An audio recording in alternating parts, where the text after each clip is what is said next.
Musical Talk, the UK's independent musical theatre podcast.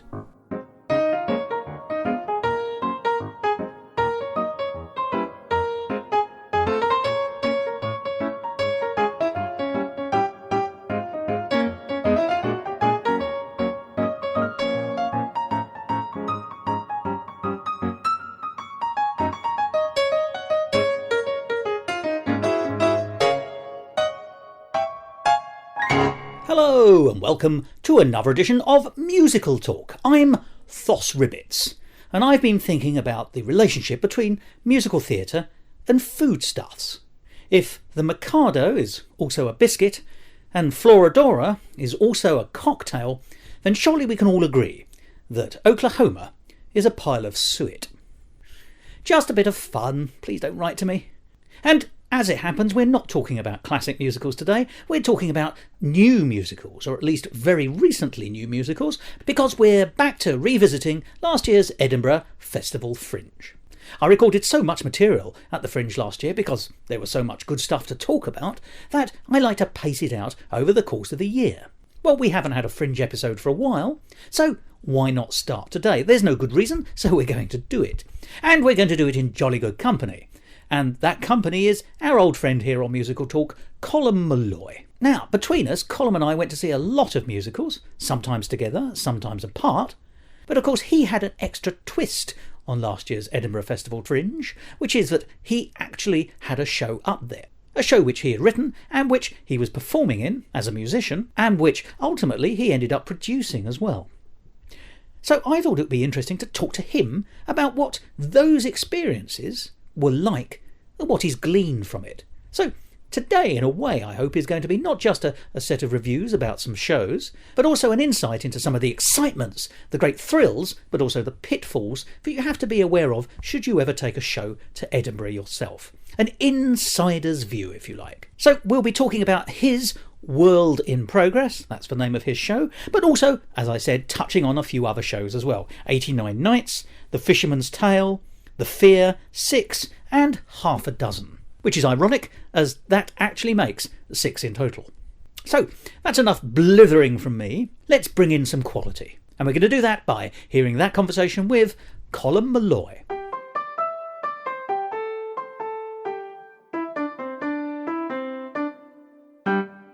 Musical Talk, the UK's independent musical theatre podcast.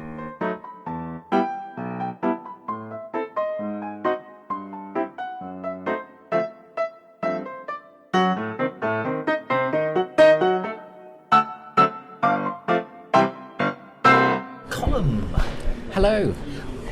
The pleasure of being in your company knows no bounds. Goodness.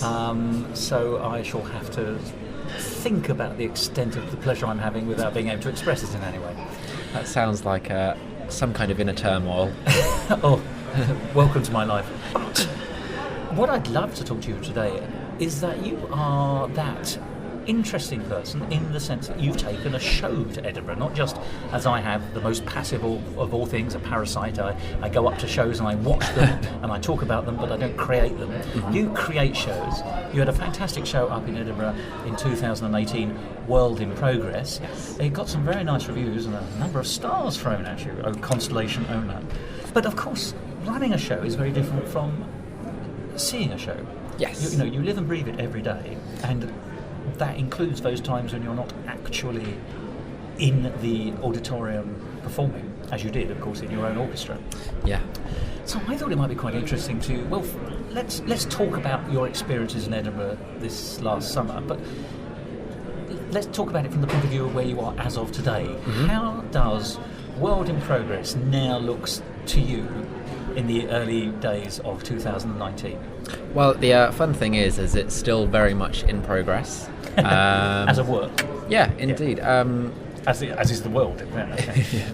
Well, it was the first time I'd really had something on for such a considerable length of time. We were only on for 2 weeks anyway, but it was only 3 weeks to be on for. Well, yeah, so quite. That's still quite a lot. Sure, and it was a really good opportunity to see following our preview at the Other Palace, what worked and what didn't work. So that's your preview in London a few weeks before you went up to Edinburgh, which Yes. I had the pleasure of seeing. You did.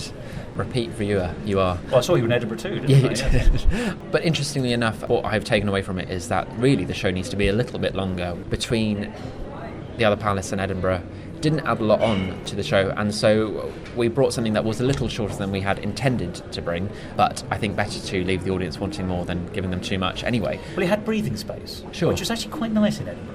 Yeah, and I think definitely now I have the time, at least, before I think about putting it on again or presenting some other incarnation of it, to write more songs. I think it's clear to me where there is space and what needs to be put in. So at the moment it's stagnant, but it's not been stored away. It's still Dormant, I think, rather than stagnant, I hope. Fine, I'll go with dormant then. But it's certainly a piece that you return to in your thoughts on how to make it better. Yes. So let's talk about what you learnt from the shop floor, as it were, in Edinburgh. What did the audience tell you about the piece? I mean, people were generally positive, weren't they? Yeah, they were. The good thing about... Well, I don't like to lay my political or even just any kind of message too heavily on the audience, and as we spoke about before, I'm very much the kind of creator who likes to bring the horse to water and let it drink for itself rather than shove the hosepipe down its throat. Good. And we'll leave the speculum completely out. Leave the other end of the horse untampered with. Yeah. So the messages that the audience came away with, well, they said to me at least that the messages weren't delivered too strongly, despite the fact that I do consider the work I create to be Brechtian or to have a political slant, which is a good thing. Yeah. What I think they would have appreciated more of, which is an aside or some room for improvement, which I can always appreciate, is more comedy at the beginning. Is that to give your audience a license to relax, do you think? I think Because so. there is an air, isn't there? The show is... it's not the right term quite, but you could describe it as abstract. Yeah. It certainly presents its message in metaphorical ways rather than on the nose. Sure. But of course, anything that demands any kind of intellectual engagement can be off-putting. And I can understand why somebody might think that actually, I'm going to enjoy the abstract and I'm going to enjoy unravelling the message from this, but also I'm going to have fun too. And it's sort of, there was a very famous nanny who once said a spoonful of sugar. She followed it on with a complete song, you know. Yeah, she did. That would be the new direction to take, at least, or just the new prefix to tag on to the Some start of the show. extra flavours, actually, really, is Yeah, what we're talking about. absolutely. And I think that just comes with the show not being as long as we intended it to be, and using those pockets at the beginning and at other various points in the show as room for comedy or for just other emotions. Bearing in mind it is in some senses a chronological history, although not in a directly linear way, of the Earth from first to last. Yes. Presumably there are opportunities to insert further songs because you haven't actually yet completed the entire history. Yes. Yeah. It's It's a concertina in a sense, isn't it? Oh, if you like. I mean, it's perpetually ongoing, isn't Yeah, it? Provided so. Provided there isn't a disaster looming. Well, at least not an environmental Not till you've got one. the show on, anyway. Well, yeah, quite. So, you can see opportunities for including other songs. But, of course, there's so much more to a show in Edinburgh than, as I say, that hour in a darkened room every night, or whenever it is. Yes. It was every evening for you. What was the daily grind of your life? I mean, this is actually quite interesting. A typical day, if there was such a thing for you, is it possible to describe it? Well, we were a company of 8-ish. Our show was at 10:20 in That's the right. evening. So we had a long day. So we paced ourselves, and Which not everyone in Edinburgh who's performing does. no, and I know many people who were doing more than one show in Edinburgh, which is, admirable, but I'm not sure if I'd advise it. It's not good for the constitution. The routine we got into was, we did a lot of flyering. We had a flyering rota, which we kept to. I think we all knew from the start that our show wasn't going to be the sellout musical of the Edinburgh Fringe 2018. Very few are, in fairness. Yeah, sure. And I think given our time that we were performing at, we were at a bit of a hindrance in getting an audience in to begin with. At least by the second week we were doing pretty well. A bit of word of mouth goes a long way, and you only get that once you've started. Yeah, absolutely. So we hit the ground running with flyering, and that was something that we did pretty much every day on a rota. So we always made sure we had that 2 of us had a day off. But can I ask, because people think I mean, you do this down the Royal Mile, which is the principal flyering area. I'm guessing that's where you did it. Yeah. But of course, that sort of comes to life about lunchtime. Actually, you can still walk down it about 10 o'clock in the morning, 11 o'clock in the morning, and you won't see anyone there, or very few people. You can do. We found that the prime time for us to fly tended to be early evening, because it was more than likely that the people who were being flyered around midday weren't going to be sticking around until 10 in the evening, or had already got shows booked for then. But that was something we only realised once we'd started. The other thing we did was... There's a lot of suck it and see in Edinburgh, isn't there? And every year the rhythm's going to be different and the feeling's going to be different, so yeah. Absolutely. The other thing we did was perform on the Mile a fair bit. It's on these they have little portable stages on wheels, don't they? Yes. So you book a 20-minute slot, is that correct? Yeah, something like that. We didn't exactly do that. We took the walking down the mile whilst performing approach, which is a little bit more organic, Mummers. I think. Yeah. Quite. But we the one performance opportunity we had was at the BBC hub. I can't remember where that was. It was the George School, some kind of school in the Edinburgh area, which we performed at one evening, and that was more than anything just good publicity. Yeah. So was it broadcast? No, it wasn't. Oh. It was more just a stage for people to watch us, and we used that opportunity to spam our social media and just say, "Oh, look what we've done! Isn't this great? You've got to come and see our show. We performed on the BBC." Yeah. Well, still, I think that does sound pretty impressive. You know? Yeah. So that was the other the other approach we took. And how do you find those opportunities? Are those things you have to book in advance? Yeah, the Fringe website was very good for giving performance opportunities, or just broadcasting those kinds of opportunities. Yes, there's a section of the Fringe website which is aimed at performers, isn't it? Not for just punters such as myself. Yeah, but that wasn't stuff. We didn't really have to book that in advance. We very much came to Edinburgh with naively, but optimistically hoping that we could wangle a few performances here or there, which we did. You can't book everything in advance. You can't plan everything in advance. It's such an organic situation with shifting sands. Yeah. And opportunities which you can't expect to turn up. You know, musical doesn't announce what it's going to see in advance. No. We approach people after a show if we've liked the show. Sure. So it's that kind of thing. You can't necessarily, some of the opportunities will present themselves to you. Yeah. And you just have to be nimble, don't you, really, I suppose, in order to sort of, figuratively, to make the most of it. Yeah. So, what was your method, if you don't mind me asking, and this is a bit nitty-gritty really, but what was your method of flyering? Did you wait for people to come to you? Did you sort of thrust yourself upon them? Did you do something that drew people's attention? Obviously you said you performed, but you weren't performing all the time as you were flying. No. You wear everyone out. So what methodology did you particularly adopt, such as you were able to do? Performing worked a treat, but when we weren't performing, we had strategically stationed ourselves at different parts on the mile for kind of maximum outreach and just general thrusting of flyers in people's faces at least got their attention, and for the most part a lot of people responded and took the flyer and were interested. Yes, people will engage on the whole. If you don't walk down the mile if you're not going to engage, there's very little point. Though I think flyering is not sometimes redundant, but it's half the battle. You can't always get an audience on just flyering. Yes, it doesn't necessarily equate to seats. No, we weren't intent on getting rid of every flyer that we had. I agree with you. I think there's too much emphasis on it. It's more a case of sort of showcasing the fact you're there. People might clock you. Funnily enough, sometimes people walk down the mile 2 or 3 times, or many more. But actually, if they keep seeing you, funnily enough, you become a fixture, and people come up and say, "Oh, what are you doing?" Just because they remembered you from a previous occasion. Yeah, absolutely. It's interesting also how people's psychology works in that sense. Yes, it is. Yeah.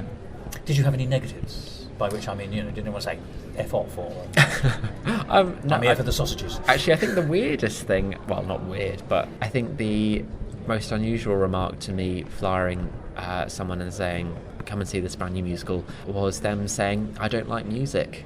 I don't like music? Yeah. Not even musicals, which is the usual one, isn't it? Yeah, I know. I don't like music. So that's the biggest insult I've had to face, which that puts my career prospects into perspective, really, doesn't it? Well, it does up to a point. Let's see if that woman's... Was it woman? Sorry. It was, yeah. Let's see if that woman's perspective is replicated across the nation. I'm just doing a quick check. No. So that's all right. The survey says... Yeah. If she also hates theatre, she may have gone to the wrong place for her summer holidays. Yeah, probably. I hope she doesn't hate the tattoo either, or she's really What, the one on each button? That says, "I hate music." You obviously knew her more intimately than I did. So flyering. But as you say, flyering isn't the whole thing. You performed down the mile, you performed in venues. Any other way of garnering attention? Or is that essentially the main ways? That was the main way. We use social media a lot. We're a theatre company that is on Instagram and on Twitter, and I think we're... You must tell us what it's called and how people can follow you. Well, it's called Merd Theatre Company. Chortle. Yeah. With an exclamation mark, I must add, following the Lionel Bar and Yes. Oscar Hammerstein tradition. It goes back, I've told you about this, it goes back much further than that. Oh, does it? Yeah, there's a musical. There's almost no other record of it. There's a musical from the 18th century, so it's 17 something or other. Oh my gosh. It's called Postilion, which is a naval pillar, I think, on a boat, exclamation mark. That is the name of that musical. So that goes back at least 250 years as a concept. Just saying. That's the heritage I'm following. Yeah. Yeah, maybe Postilion 2 is waiting to be written, Colm. Oh, why not? It's a long-awaited sequel. Yeah, long-awaited only in one sense, I think. Yeah, quite. So that's where we are on Twitter and Instagram, and we use that a lot to try and engage more with other theatre companies who had shows on, to try and see if they wanted to come along, which was one good way of getting people to see shows. And because when you there's obviously lots of different sort of venues in Edinburgh, but most of them these days sort of live in families, as it were. There's the Sea family and the Underbelly family, and lots of them. And you were in a space. You were, i.e. by which I mean the umbrella company, the space does a lot of hotels and space, for example. Yes. And that also gives you an opportunity to cross-fertilise. So did you do that thing where you met people after similar shows or other shows at the same time? Or Yeah, we exit flyed a few shows, particularly space venue shows. In other venues as well? Other space venues, or just the one you were in? Yeah, other space venues as well. We were very much... we were more concerned with actually just getting people to come and see the show rather than making any profit initially. Yeah. And so getting other space creatives to just come and see your show is better than having nobody. It's also nice in a way. Yeah, it is. It's all a big family. There is a creative family and a sense of, in the broadest sense of family, up in Edinburgh. There is, yeah. Yeah, so that was our other camaraderie, tactic. I suppose. Yeah, sure, why not?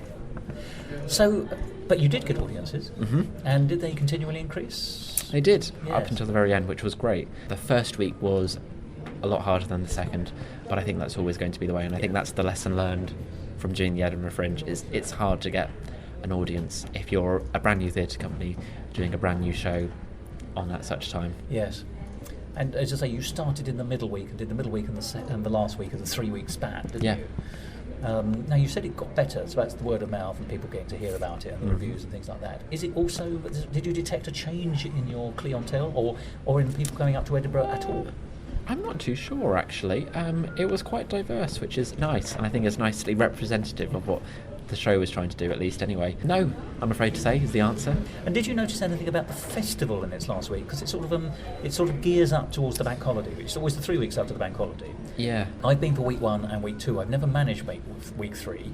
I've never quite fancied it because the people I've spoken to who were there always say it starts to get a little bit scrappy, seedy, and the oomph and the drive goes out of a lot of performances because they're coming up to their last few days, or they're looking forward to finishing, or they've got their Scottish flu, which many people get, I can't sing anymore, or they've just worn themselves out. So I'm not saying it's don't go in the third week for punters, but I'm just wondering if you detected any of that. Not so much. We finished before it actually ended, so I think there were a couple of days left afterwards. But it was last weekend, wasn't it? It was the last weekend, so I didn't notice it so much, though I wouldn't be surprised if we had stayed 2 days longer. That things might have started to ferment a little bit. Ferment, I like that, like the alcohol that people were drinking. Yeah. So we've spoken therefore about sort of the context. How easy is it, without going into any particular detail, because I don't think that would be fair, certainly nothing specific, but how easy is it to keep the morale of a group who are working together to put on a show, both orchestra and performers, up over what is a fairly extensive and physically demanding run? As I say, it's not just getting up swanning around all day and then doing a show. It's so much more attached to it.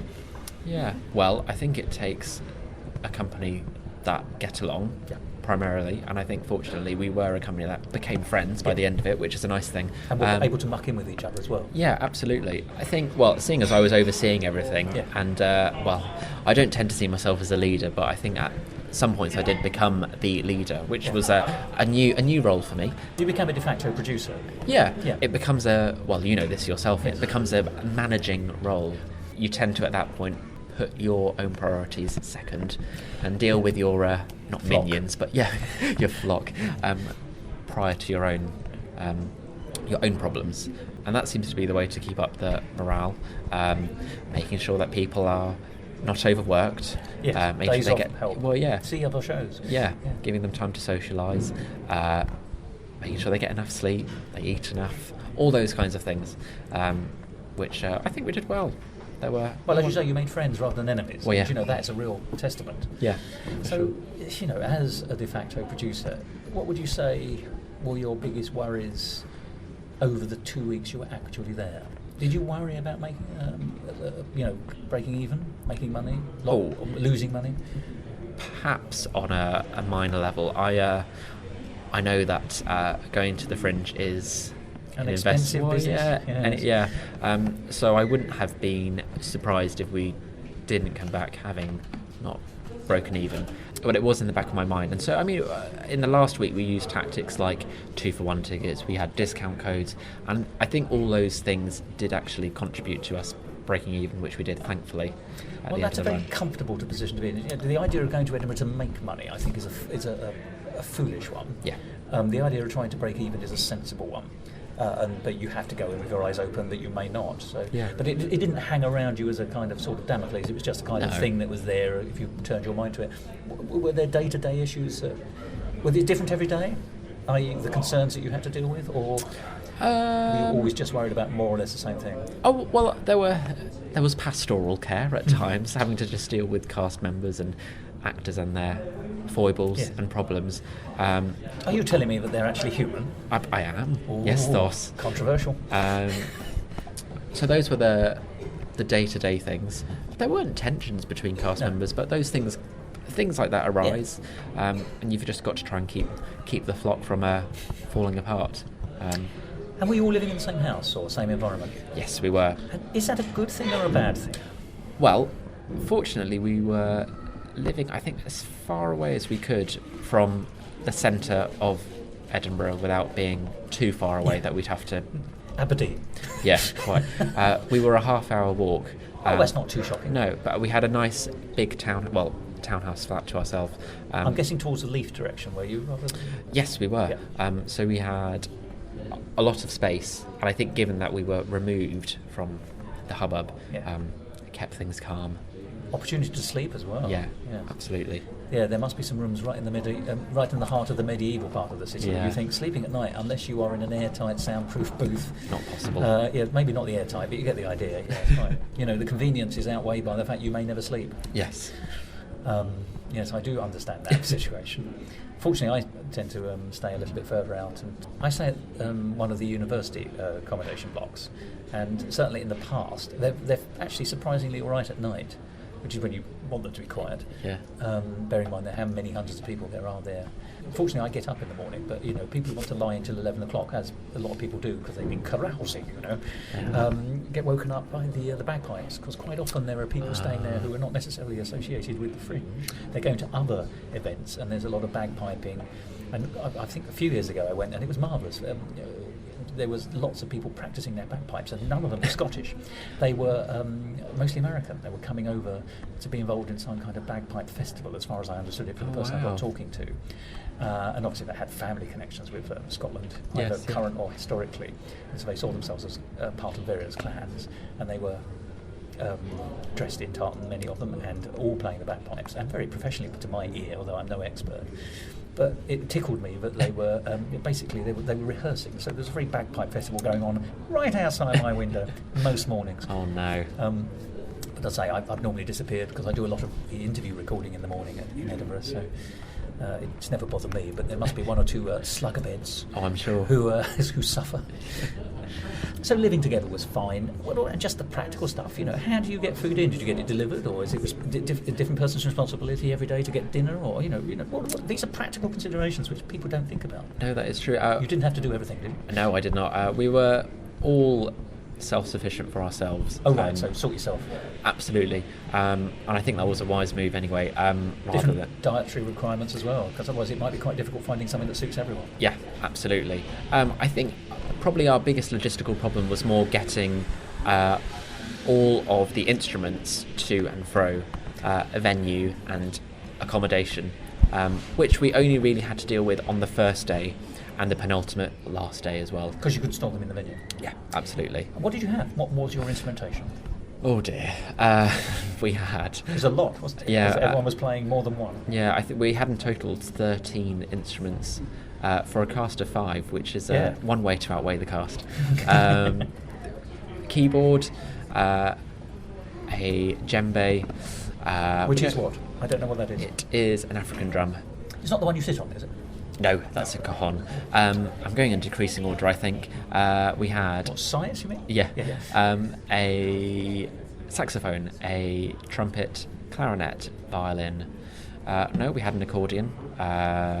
Several handheld percussion instruments, tambourine, maracas, oboe. I feel like I've missed some. Was it one of those scrapey things? Oh... In my head, there was somebody playing I don't know what it's called, but it's a percussive, scrapey thing. A washboard? No. It's a guiro. Is that what? Oh, we didn't have one of those. Oh, did you? I've imagined that. I put that into your show. I hope you don't mind. No, that's all right. That's enough to be getting on with. Absolutely. You've also been in education, by the way. So some of those instruments, of which, as you can tell, I've never heard of. So, and then how did one travel back? Had you hired an enormous dormobile or a camper van or something and plopped it all in, or did everyone make their own way? No, or I by wish. Train? Charter aeroplane? What did you do? We made our own way up. Or did you do what Stockhausen says and hire a helicopter? Well, helicopter. One per performer. No, we all took the train up and all took the train back down, which ended up being the most convenient thing. Perhaps I'm hearing a relative there. Yeah, perhaps not. It's a comparative value, I think. Yeah, perhaps not the most cost-efficient thing to do, but it did mean that we were all able to keep an eye on the instruments as they were coming up with us. It gives you a confidence, doesn't it? And also, actually travelling together must presumably also. Yeah, it helped things. Yeah. So all in all, logistically, actually everything went relatively smoothly. Yeah. And were you happy on that very last day, or when you got back to home? You know, you didn't think that's been a disaster. You know, where were you mood-wise? Sad to let it go. I think delighted to be relieved of the duty. No, it was great to have done something like that. I don't tend to get sentimental with shows, at least not my own or them finishing. But it definitely felt like the beginning of progressing with a show as such, like that. Perfect. Well, I look forward to hearing more about World in Progress. As you know, I thought it was lovely. Thanks. And I went to see it more than once, which is the proof of the pudding, in my opinion. And it's also good that you've drawn things from your experience. It isn't just an experience in its own right, it's a learning experience. And many people don't take that element from any aspect of their lives, let alone going up to Edinburgh. Yeah. But of course, Edinburgh isn't just about putting on a show, is it, Colm? No, it's not. You did see a few other things, but finding the time must have been quite difficult. Yeah, it was. I like to cram time in. Well, I like to cram shows into any time I have. But I struggled this year. I've been up a few times, and this was my worst year yet. I didn't see enough. But not because there weren't things to see, because you had so little time, because you were putting on a show. Yes. You had an offering, as it were. I did. But yeah, I saw a few good things. I saw one show with you. That's right. 89 Nights. 89 Nights, yeah, which we can talk about now if you want. Yes, why not? We saw 89 Nights, and I have a short interview with the people behind it. Okay. We both enjoyed it, I think, but would you care briefly to explain the plot as far as you remember it, and why it's called 89 Nights, because I think that's what it hangs on. Yes, if I'm correct, it's about an English woman who travels to New York on a visitor's visa. Which is 90 days, I think, is it? Yeah, also known as 89 Nights. Yes. Well, but you can circumvent the visa if you go for 89 nights, isn't it? There's some... Oh, I see. I think that was the point, wasn't it? Because she shouldn't have been working, should she? That does make sense, yes. Who if I remember correctly, this is sad how I can't really remember what went on, but she moves to New York for 3 months to discover herself. Yes. And in doing so, discovers a love of her life. And it's her. Well, it's some kind of love letter to New York. It feels very. Yes, a British love letter to New York. That's the flavours I was getting out of it. Very Neil Simon undertones, I think. Mark, isn't that? It's also like saying Woody Allen, isn't it? It's there are certain things we associate with New York. Were we really getting Woody Allen or Neil Simon, or were we just overlaying that interpretation that we have of New York, which may or may not hold up, of course. Perhaps. I've not been, so I think there's a lot to like about it. The character was the central character was a little bit of a cipher in a way. She was a woman who was thrust into a situation. She shouldn't be working on her visa, but she is, and she's working as an au pair to.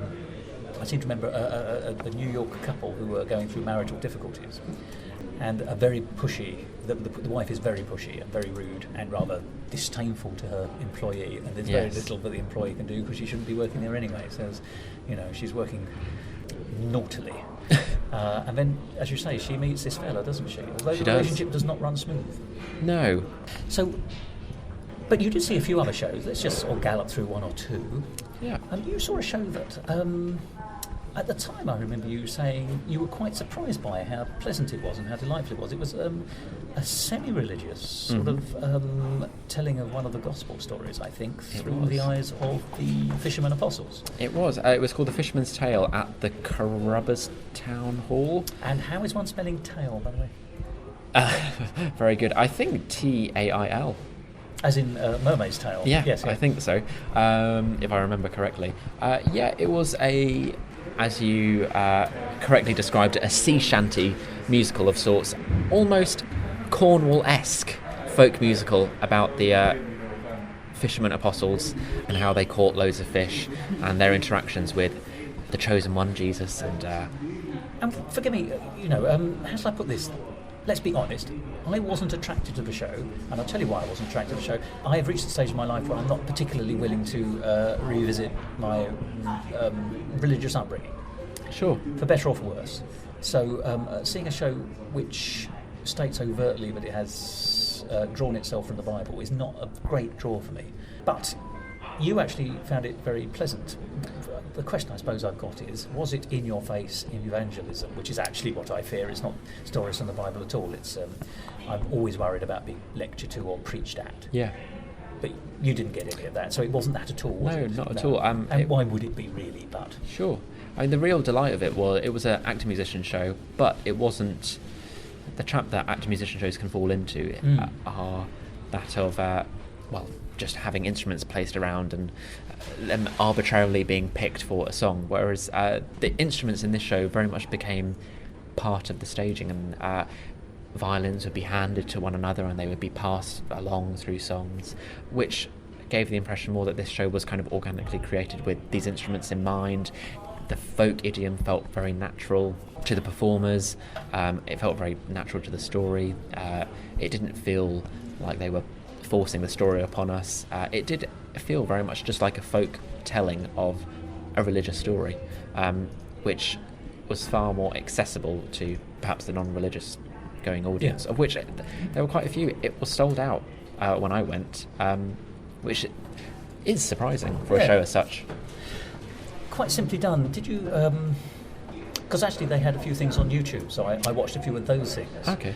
And what I was impressed by was actually their ability to sing so beautifully in harmony. Yeah. I didn't quite get a sense of the style of the music, apart from, as you say, shanty or folk, West Country-ish in that sense. But then again, is that me naturally associating that era with fishermen as well? It's either that or Whitby, isn't it? So, or Grimsby, perhaps more likely, but other end of the country. But I suppose,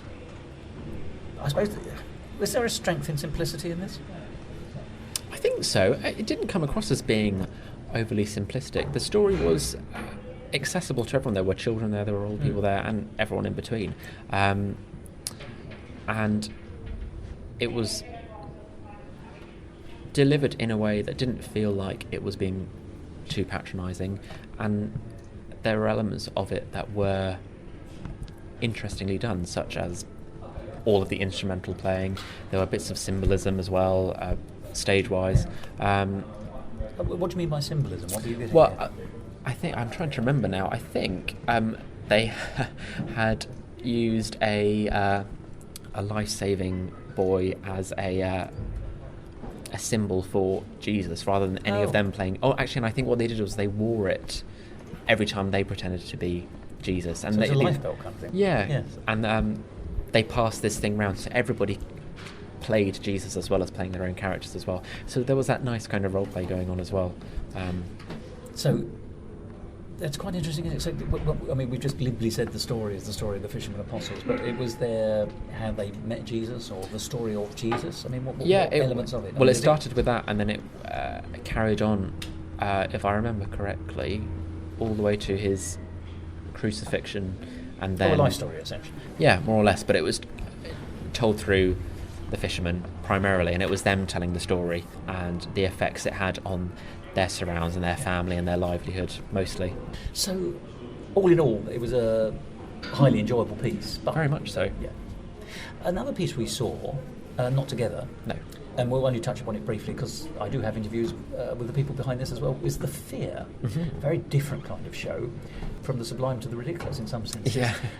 This was about a group of people in their third year at university, mm-hmm. finally realising that they've got to sort of knuckle down a bit in order to actually get out of university with any kind of degree of note, rather than just living the entirely hedonistic lifestyle, which I think we're led to believe that the people in the flat, because it's all set in a flat, it is, are leading. And you get to see various characters. The one I remember the most is actually one of the chaps who was also the writer, or one of the writers, the one who's desperate for a girlfriend, unfortunately whose desperation stops him at being able to maintain or keep any kind of relationship whatsoever. Yeah. And the wholesale change you see in him actually as a person, when he does finally meet someone, and he is able to bond and forge a relationship of a genuine, worthwhile nature. But there were plenty of others as well in the sequence. And I quite like the conceit that actually the flat share we're in wasn't just the three protagonists that we saw. There's a kind of stoner character as well, wasn't there? Who barely did anything. And spent a lot of time in sort of fluffy pyjamas and fluffy slippers and pyjamas, I should say. Fluffy pyjamas sounds very different. But also they had the orchestra, who were other flat sharers. So sure. They were sort of at the back. I think we were supposed to assume they were just asleep when they weren't playing their instruments. Yeah. Conceptually, I liked it. I thought it was very funny. At first, I thought I wasn't going to like it at all, because I thought it was just too raucous and too hedonistic to appeal to a man who's now middle-aged. I'm sorry to announce it, but it's true, you know. And it didn't exactly replicate my own university experiences, but then again, I was always a bit of a square, so...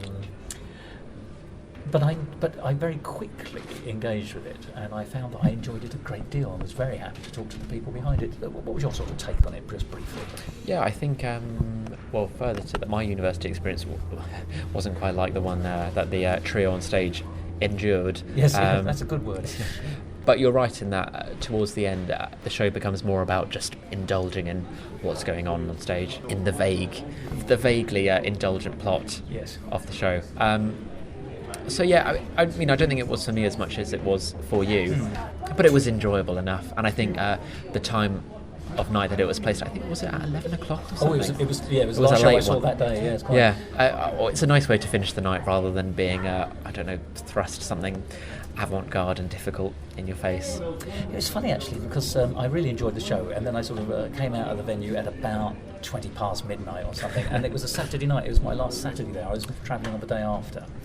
So I was making my way back in the pouring rain, thank you Edinburgh, quite a wet summer that year. And the interesting thing was, I think the Tattoo had, because they sometimes do, at the weekend they do 2 sittings, and so there was a parade going by in the street of some of, I think they were foreign troops or Commonwealth troops who'd actually been at the Tattoo that year, and they were marching through the street at 12:30, which is quite amazing in the dark, being very impressive. And then I remember I had an umbrella, because I rarely leave home without one. And I was walking through the throng, and I was getting down to Greyfriars Bobby, where there's always a throng of people, every time of day, and you can't get round it. So I was weaving my way through a crowd. It was early in the morning on that Sunday, so a lot of people had been out drinking. Mm-hmm. It was pouring with rain, and I was sort of caught in this crowd of people. So I momentarily stopped, trying to work out how I was going to do a bit of a human slalom, when this enormous 100% drunken half-wit, who he must have been about 6'5", just sort of loomed over me and made some very kind of ineffectual grabs for my umbrella. Because he obviously thought, I am getting wet, there is an umbrella, I'll have that. Yeah. It wasn't malicious, he was clearly out of his tiny mind with alcohol, and he sort of lunged at me like he was a Scooby-Doo villain. It was kind of, all done in slow motion. And so I wasn't drunk in any way, and so I'm quite nimble on my feet when I need to be, particularly when protecting my greatest possession, which is my umbrella. So I was able to just sidestep him and wander on. But I thought, oh, that's very interesting. Welcome to a very interesting Edinburgh night. Yeah. And then I made my way back to a sodden, in the most sodden way possible, back to my and slept venue. soundly. Oh yes, indeed. Umbrella intact. Good. Umbrella intacto, as I believe the Latin isn't. So, and then just one more show. Mm-hmm. And this is the show I think is the big success of Edinburgh in the last couple of years, because it's been there 2 years on the trot, and certainly at the time of speaking is currently appearing in London at the Arts Theatre, I think, which is Six. Yes. Let's talk about Six. The Tudors did very well in Edinburgh this year. There was a gentleman who did a show about Tudor music, which was fascinating, and I had the pleasure of interviewing him for Musical Talk. There was a show called Liz, and I've also interviewed the people behind that. And there were two shows about Henry VIII and his 6 wives. One was called Half a Dozen, and one was called Six. I'm sure you can see the connection there.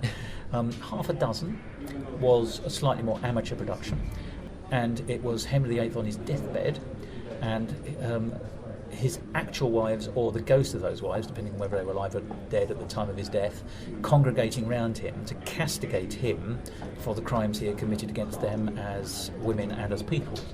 It was interesting because they had a physical actor playing Henry on his deathbed, and so there was to a degree some interaction, although it was mostly the wives talking to each other. Yeah. And in a strange sense it was Catherine Parr, who was the last wife and still alive, and Anna Cleves, who was divorced but still alive, and actually had stayed a sort of friend of Henry, and stayed in Britain after the divorce on a stipend of some variety, I think. They acted almost, if you like, as the hosts to the event, and if you like, they were the main wives, while the other wives were in ghostly form. But it was quite effective. But it took a different take on the same story which Six, which is where I'm leading this to, and what we're about to discuss, has taken.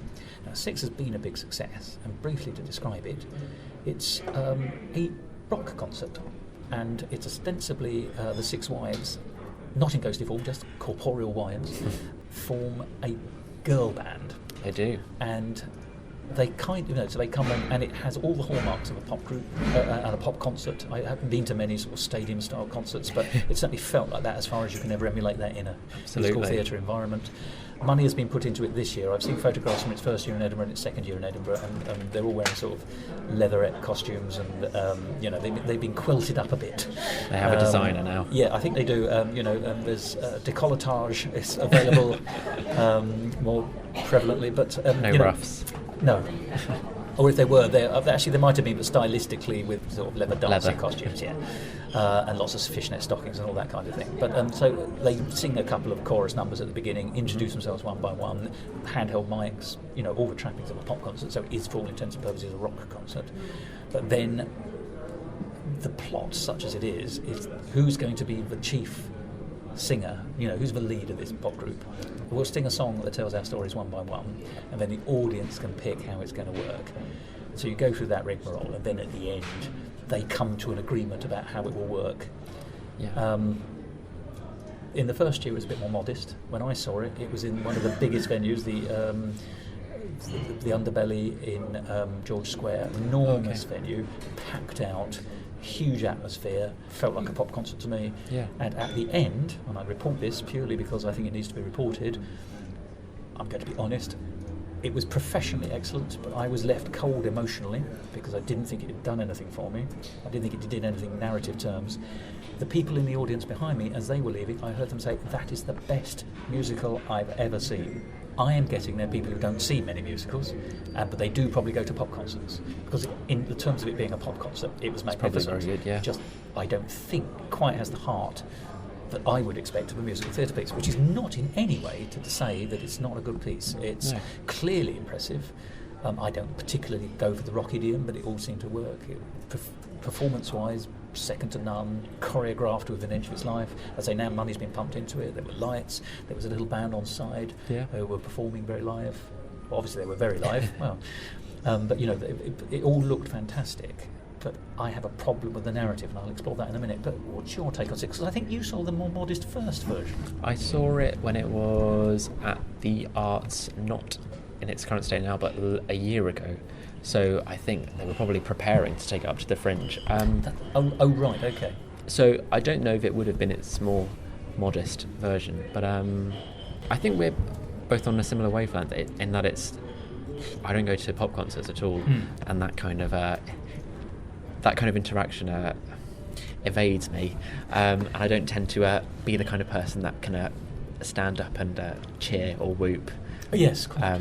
Can I just say, the last pop concert, and probably the only one I've ever been to, was in fact actually the 40th anniversary reunion of the BBC Radiophonic Workshop, in the Camden Roundhouse. So it had some of the trappings of a pop concert, but was full of middle-aged men who loved the Doctor Who incidental music from the 1970s and 80s. So possibly not an exact match, but that's the closest I'm getting. Sure. I don't think you're too far off, at least. Yeah, I do feel, though, that it was very much made for an audience that does like that kind of... that approach. It's a clever conceit, actually. It is, yeah. And it's a good way of getting in an audience who perhaps don't ordinarily go to musicals. Yeah. And I think that seems to... Well, if we were to talk about trends, we'd probably be wrong anyway. But if there is a trend going on at the moment, it seems to be taking popular music performances, as in the rock concert or pop music setting, and translating that into a musical of some kind. I don't know if you saw, there was a musical on at the Southwark Playhouse late last year called Wasted, which was a retelling of the Bronte sisters, the Bronte siblings. I remember reading the reviews, yes. Which used rock music heavily. It was essentially a rock concert. They all had microphones. Oh, right, similar conceit in that sense. Yeah, and they told a story through rock songs. Hamilton seems to be the big precursor to all of this. Yes. And that seems to be the trend at the moment in translating that onto the stage, which again is a clever way of getting in a non-theatre going audience into a theatre. But whether it does well to communicate anything of note, I don't know. I certainly didn't feel for any of the characters. I certainly felt the enjoyment from the audience, and I could certainly see how the cast were enjoying it, not the characters. The characters didn't feel fleshed. Interesting enough. Distinction, yes, quite. I certainly saw performers on stage. Yeah. You mean it's almost a performer as Catherine of Aragon rather than Catherine of Aragon? Yeah, I think so. I think that's a very shrewd observation, actually. The problem I had, and in a totally different conversation, we were talking about Caroline on Change, we saw tableaus which together added up to a bigger context and allowed for a sort of drip of story to take place. And then when a story did take place, it did so in the context it had created. This is also a series of tableaus, although not dramatic tableaus, but actually song tableaus. It's all, apart from the chat between the performers about, who's the I'm best. Better than you. I'm better than you stuff, and I don't mean the song from the Addams Family. That's Madder Than You, isn't it? But yes. Gosh. But yes, apart from that kind of back chat to each other, shall we say, it was all the song. Each rock song went on just a little bit too long for my liking, because there isn't that much to say in the stories. They were boiled down to their headlines, essentially. Yeah. And not in any kind of emotional... So there was no emotional core to any of the songs, really. They were a telling. They were done with pep, but they weren't done with heart, necessarily. It had the emotional vacuum of a pop or rock concert. And when it came to the end, and the resolution, such as it was that they were offended at being remembered only as the wives of a king. But then they realised that by being the women that they were, they had in some way validated that king, which is why he was remembered. It's a neat piece of circular logic, in my view. It tied it up in a very superficial kind of a way. Yeah. But it was the only point I could detect in the whole thing. And in terms of narrative journey, nothing at all. Did it make me closer to Henry VIII? No. It didn't make me closer to the wives of Henry VIII. Don't think it improved my knowledge of history particularly. I think it is the conceit and indeed concept of it being a rock concert which does all the heavy lifting for the piece. And it is, I must go back and say, it's a magnificent show for people who like rock concerts. I cannot fault it on that. I don't have the equipment to fault it, but as a lay person, it worked very, very well. I just didn't find it had any I didn't see the heart in it. Yeah. You Or think the journey. Sure. Can you think of any shows that replicate a different kind of forum, but in doing so retain a kind of emotional integrity? I'm trying to... Yes. Follies is the only example I can think of where at the end we have a little Follies concert, but I'm trying to think more of a show in which the whole show itself is a concert. I'm sure one of your listeners knows, but I can't think of one right now. Well, I can think of you one. can, right? Only because it's been on my mind a lot, and it always is on my mind, but Pacific Overtures, which is an entirely, for the most part, kabuki influenced show. But there you've had it. It's an influence show, and yet it still shows its Broadway roots. You know, it's still very palatable. It becomes more culturally kabuki as it goes on, I think. It does, but I don't think it's... I mean, you say it's palatable, but I think it is very, very startling to watch in a way that perhaps Six is somewhat startling to watch. Yes, that's fair. But whether Six retains any kind of, or bears any kind of emotional or character integrity, I don't know. But Well, Six is a spectacle at the end of the day, and that's almost all it is. yeah, I still think there's a narrative drive in Pacific Overtures. yeah, I'm also thinking of other examples where formats have been interpolated into a more traditional musical theatre format, which would be something along the lines of anything by Kander and Ebb, essentially. You know, that's Cabaret true. Yeah, and Chicago. But but those conceits are then buried in a traditional plot, so they're not. It isn't just that. It's not just a series of musicals. I can't think of any show that uses a vaudeville format purely to get across. Well, I suppose. Oh, hang on. Drood, perhaps. But Drood is a concept piece anyway, and you know, there's nothing sincere about Drood. no, And one sort of got the impression that this show believed itself to be sincere. but yes, I don't think it is. No, And maybe that's my problem. If I went in not expecting it to be sincere, I'd have liked it more. You know, I keep saying this. It's a magnificent show for the kind of people who love it. So I'm not saying it's a bad show. yeah, It just doesn't give me what I need from a musical. sure. I think what the show does have, what the show, how the show is placed within the context of where we are in the 21st century, it is doing all the right things in terms of putting women at front centre of the show, which is something to commend, I think, at very least. much so, yes, quite. And I think that's a great reason to go and see it and support it, at least. It's a zeitgeist musical, isn't it? Absolutely. It's very much now, and actually I would certainly recommend that people should go and see it. I would be very interested, however, to know what they thought of it when they came out. Yeah. Well, thank you, Colin. As always, we've travelled the length and breadth of musical theatre in some senses. Well, one part of it, at least. Well, not just with Six. I'm talking about your show as well. I mean, you know, Thank you. Six and World in Progress are chalk and cheese. Both, well, no, but they're both sound pieces of musical theatre, but just very, very different. Absolutely. But I look forward to our next conversation. Yes. And let's see what we get then. Great. See you then. Thank you, Roger. Musical talk. And there we are, Colm Molloy there, talking to us about some of the shows that he and I saw together at last year's Edinburgh Festival Fringe, and giving us a real insight, I think, into what it is to produce or put on a show at the Fringe itself. Well, I hope you enjoyed that conversation, and it does go to show, I think, how important the Edinburgh Festival Fringe is to the germination of musical theatre across the country. Because, as you know, Six, for example, has been a massive hit everywhere it's been ever since the Fringe, including here in London. It is, of course, as we said, a great show, although perhaps just a little too hollow for my tastes. But we'll leave it there. We won't leave on a hello, we'll leave on a goodbye. Ooh. A weak phonetic joke to say farewell with. And say farewell I shall, although I won't use that word. I'll think of another one. And here it is coming up. Goodbye. Ooh, synonym fun.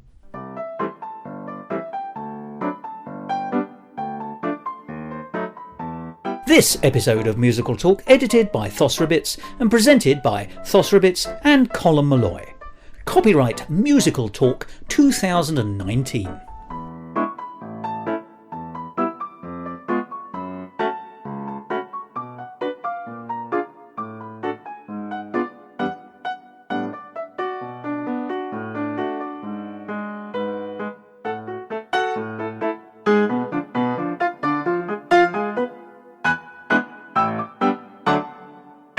To find out more about the world of musical talk and listen to past episodes, go along to our website www.musicaltalk.co.uk or subscribe to us on iTunes and follow us on Facebook, Instagram and Twitter.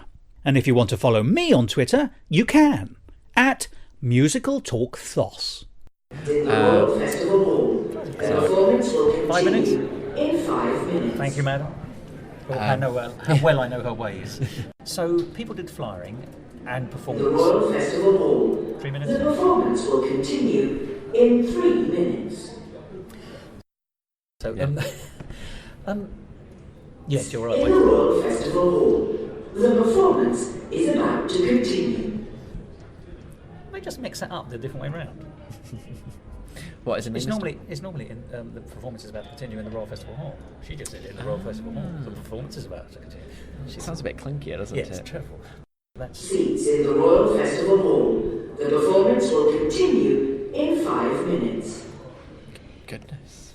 I think something's gone wrong. We're in a loop. Yes, also that didn't make sense. That's 2 messages. Yeah.